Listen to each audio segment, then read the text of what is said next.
Welcome back. This is SISTA Talk on Elevate TV, and my name is Nenoh Ndiema.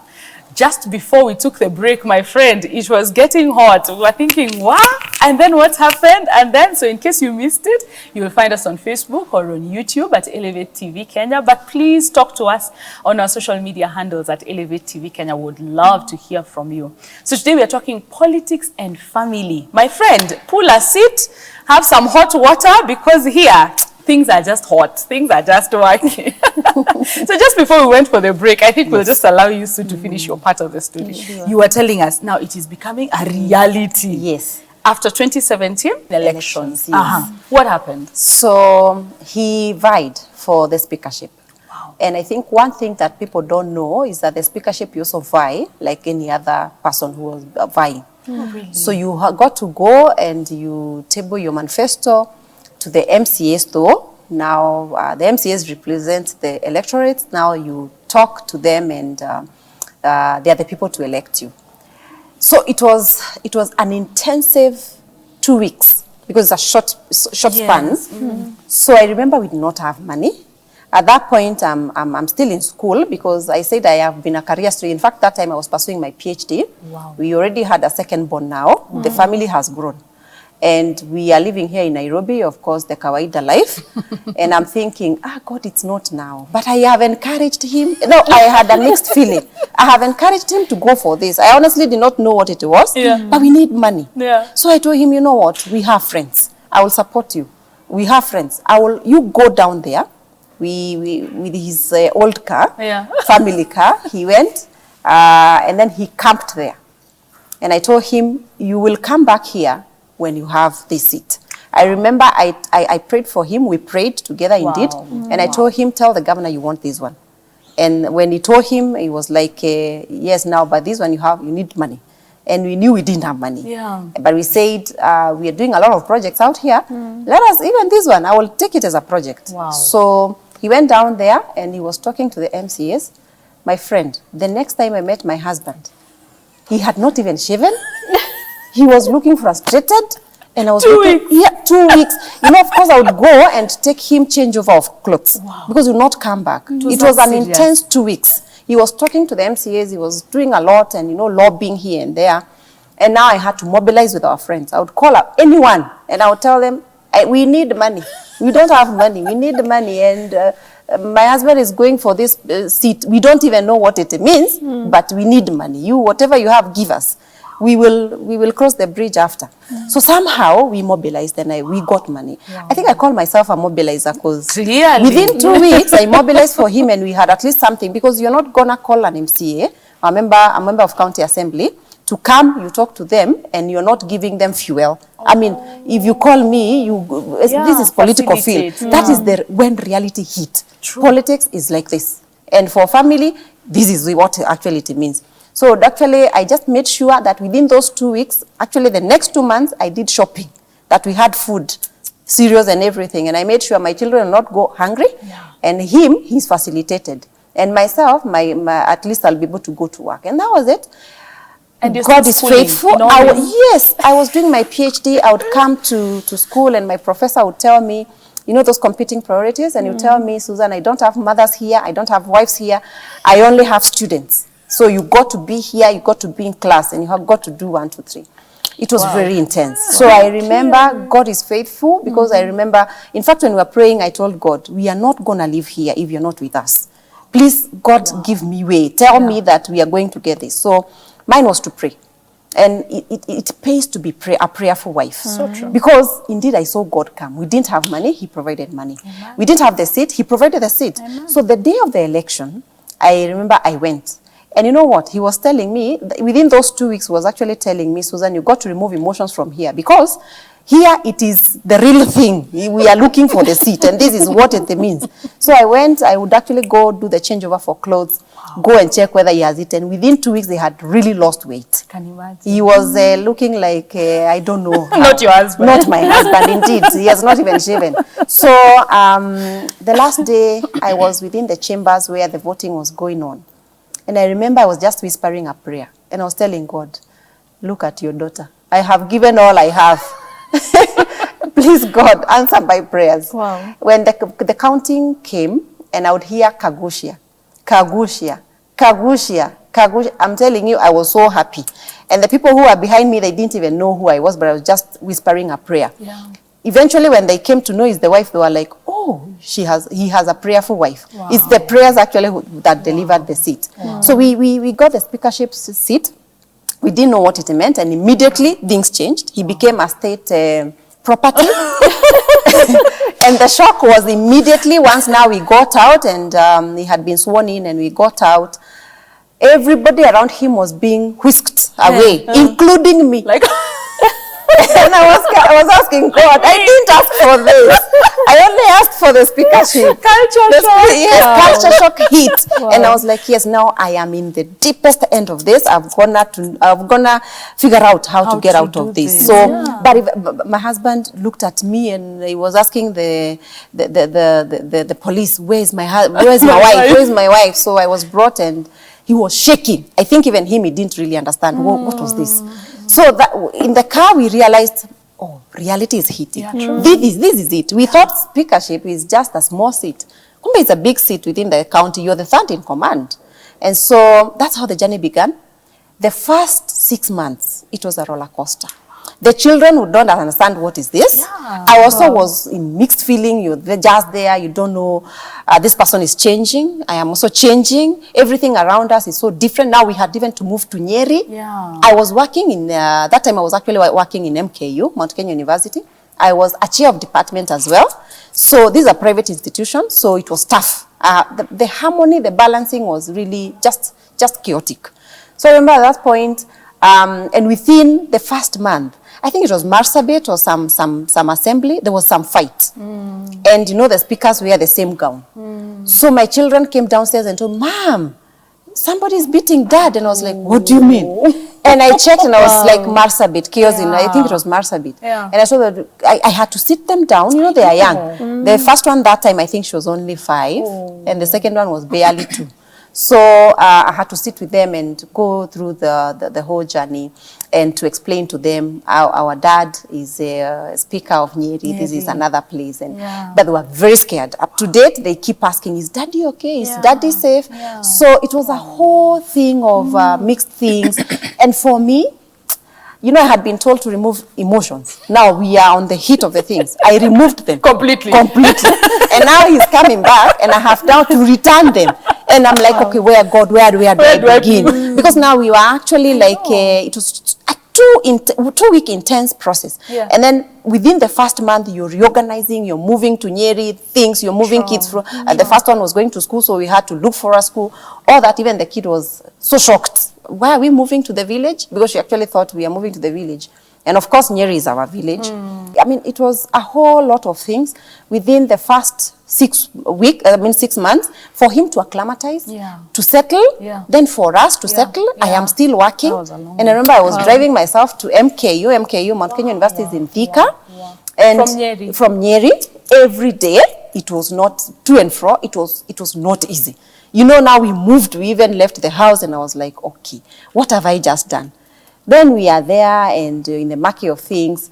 And I told God, you give us this. And your blessings, I mean, they never are death sorrow. So I do not want to be sorrowful. So I decided, Susan, wake up, shake yourself, support this man. Because it was tough. Also for him to get, to create rapport with the MCAs and the whole county leadership, it was difficult. I can imagine. So he also had culture shock. We had culture shock. Everybody around us had culture shock, including our friends. They did not know how to handle us.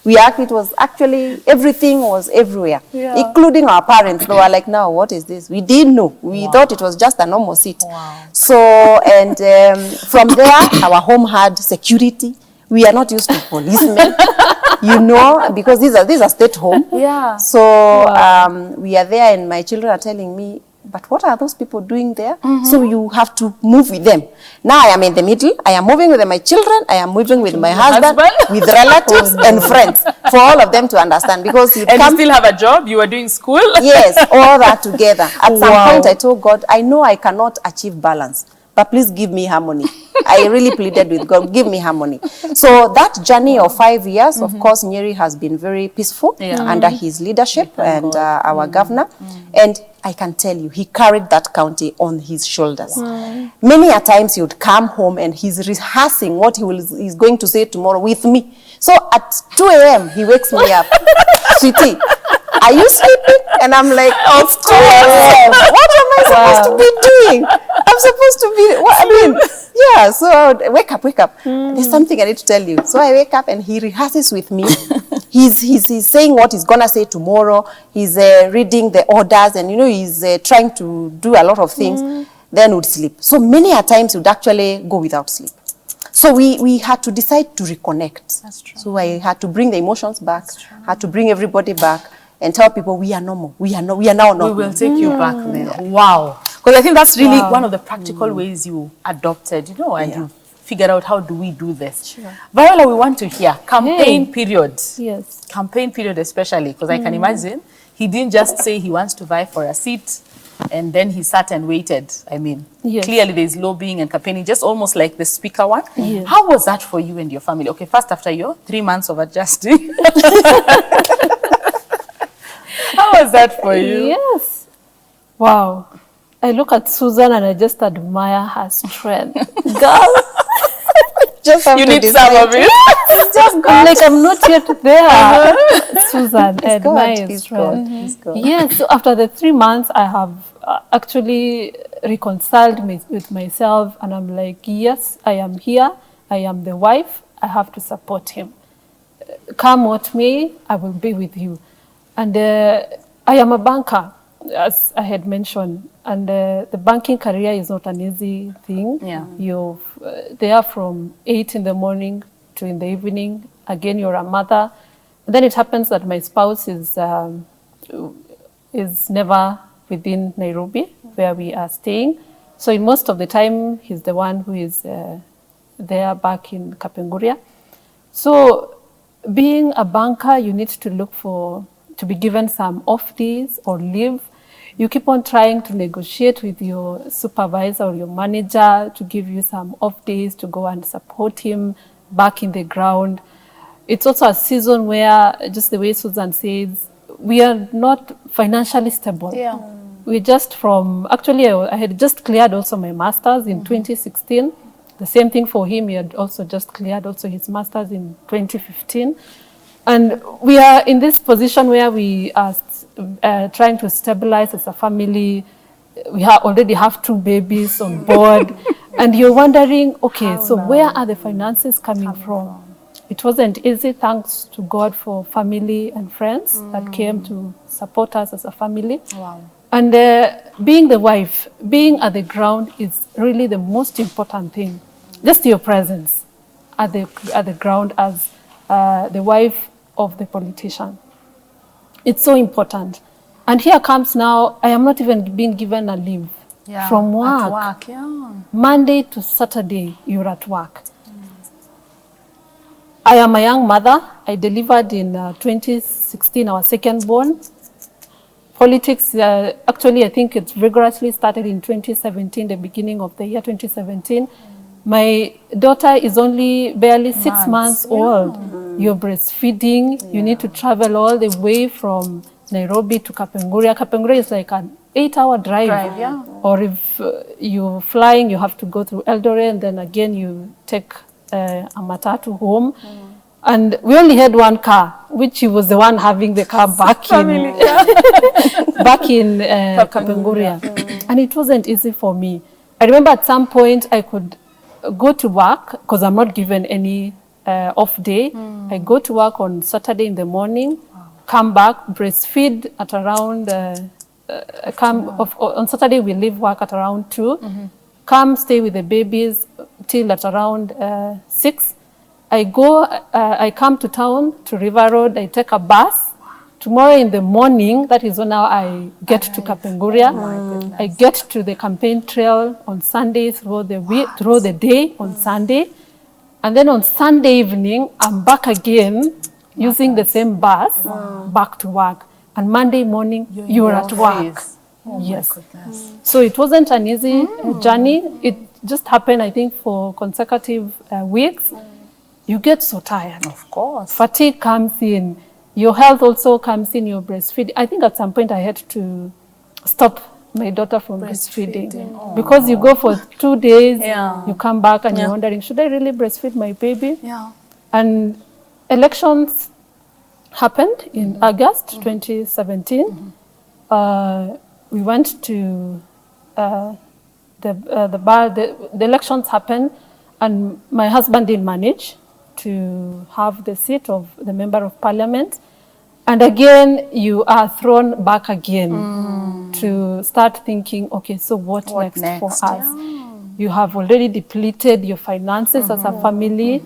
You, thank God you had the support of the family in finances. You're back again to the drawing board. How will you begin, or how will we begin again?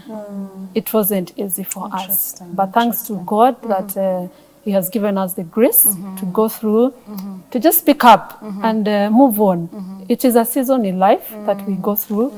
And yes, we picked up ourselves, we moved on. 2018, he didn't go back to where he was working in 2018. So we started a construction company. So that is where he started now having the construction company from 2018, and that is where he has been as a contractor from 2018 all the way to 2021. And again, 2021 comes and is like, I am going back. And I'm like, again?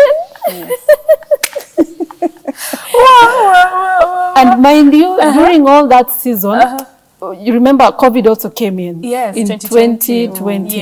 And the business at the construction company, things was not working well. Very slow, things are not coming in, you're not receiving tenders here and there. Basically, there is no financial, we haven't built our financial capability during that season. But his calling, his feeling, he really needs to go back to politics, active politics. Because wherever someone has a passion, by the way, there's nothing you can do. There's nothing you can do. You just have to be there as the wife or the spouse, support him or her wherever you can. And here comes again, 2022, and it's like, I am going back for the same, contesting for the same position, member of parliament.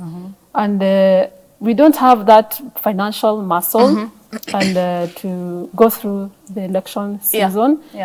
But we really appreciate our friends and our family, my father-in-law and my mother-in-law who really came in to support us during this season. And after the election, again, we don't have the seat. And boom, again, we are back to square one. But the grace has been sufficient. The grace of God has been sufficient to us. It's not an easy journey, but we are recollecting ourselves, having the hope that things will work well. I love that. And funny enough, myself, I'm coming to like politics. Yes. In fact, I was going to come to that.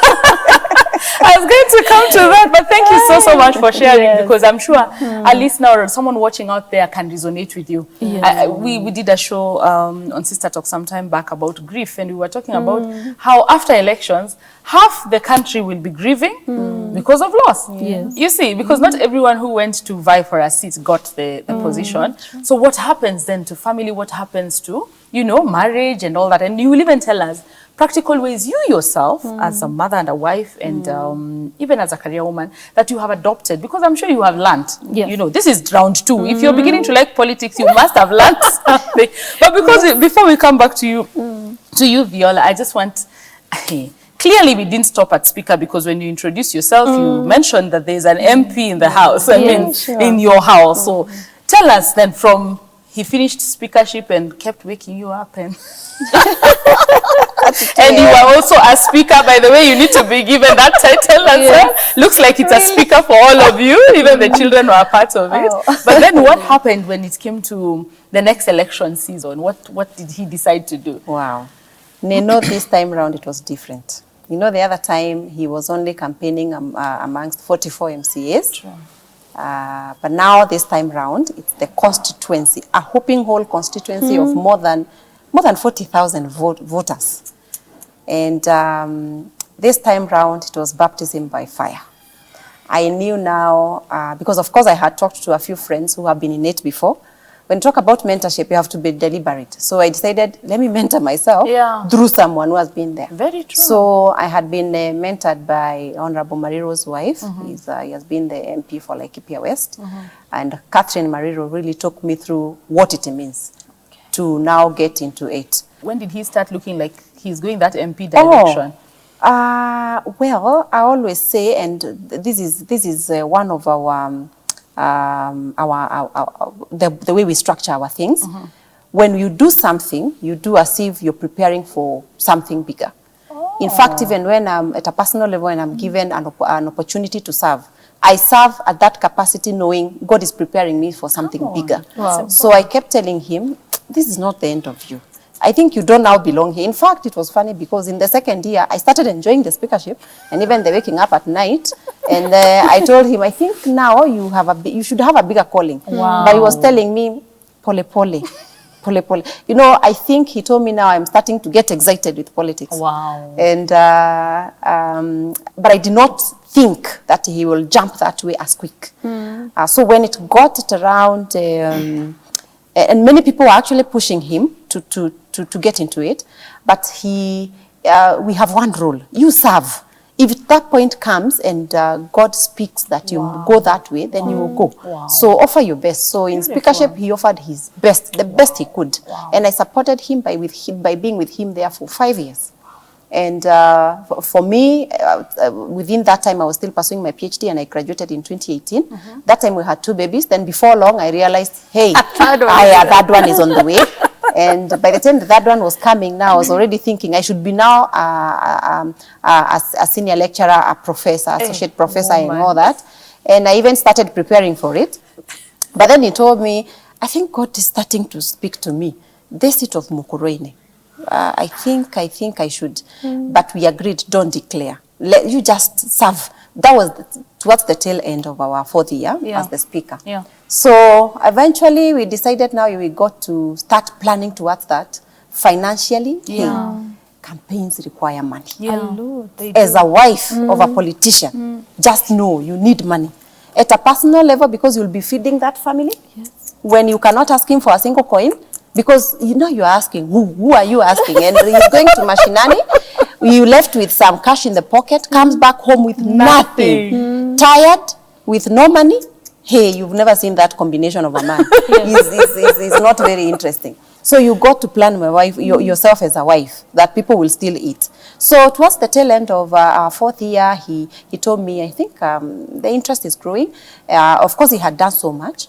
And even me, I would do a bit of mentorship here and there within the constituency, but not fully fledged. Okay. So by the time the real campaign was starting, I did not know what it means to go on top of a truck and tell people. You know, we had our own slogan. It was to pull. His name is Kagusha. To pull people. So it was to pull. We are pulling resources. We are pulling everything towards Mokorene. We are pulling you so that we can go together to Parliament. Yeah. And I was like, I couldn't believe I can do this. But remember, I am a civil servant. Now, this is where dilemma comes in. Conflict of interest. I am a civil servant. I'm not supposed to be associated with a party. Okay. You're supposed to be non-partisan. Yes. Now, teach me. I am also here. I also want to learn. Teach me how to separate yourself when you're a spouse to someone who, if you're a pastor's wife, you're also a pastor. Yeah. If you're a pastor's spouse, you're also a pastor. Yeah. So by default, hey, I also became one. But now I decided I had got to do it differently. Yeah. Your constituent number one, when you're in a political family, is your spouse. He is my constituent number one. So I knew my work was cut out to support him and to make sure that he's well taken care of, to make sure that whatever he does, their finances. So I've been his campaign manager. Manager in terms of finances. I would tell him, hey, red flag. So I had 3 cards, yellow, green, and red. When you see red, he would know now there's no money. And at some point, I had even to also call our friends. You know, in campaign, you don't have enough. You can never have enough. You need people to come and support you. You need people who will come and buy to your vision and move with you. So, and now we also had to prepare our children. So when the real campaign began around April, after the nomination. My goodness, it was a rigorous 3 months? 3 months. 3 months. 3.5. Yes, It was tough. It was really tough. And you know what? I was at work. I was still working. I'm a chair of department. I am heading all other. I'm day heading. I'm doing so much out here. I was still mentoring. And I have a family here, very young now, 3 children. And I'm carrying all of them. And my family as well, his family as well. All of them are looking up to me. And my friends as well. And I had to stay strong. So sometimes you'd feel like you'd break. So I've had to contend with so much, but I knew my role, that my constituent number 1 is my husband, the person who is actually vying for the seat. So I did my role, and we thank God because he delivered the seat to us once again. Wonderful. And I reminded him, in fact, I was doing all his analysis. I would actually do his polls. I would do the polling. Of course, I will not go on the ground. Yes, I was actually I was actually his info track. Wow. But I would actually not go to the ground because of conflict of interest as well. But I would do all the groundwork and the analysis, and I would actually, when he was actually waking up in the morning, I would tell him, focus here, hit here, go here, say this, do this. Wow. So we have a free campaign manager. And I would actually tell him, here there is a red, why are you getting a 0? I think I should have been, I'm a teacher. I told you who is the politician in this room. Guys, time flies when you're having a good conversation. You can imagine time is done. I want to hear your last word, and it has to be in one sentence. Oh, no. What would you advise a mother? Because that is all that I can afford now. Just tell us, what would you tell a mother, a wife, something? Just one word.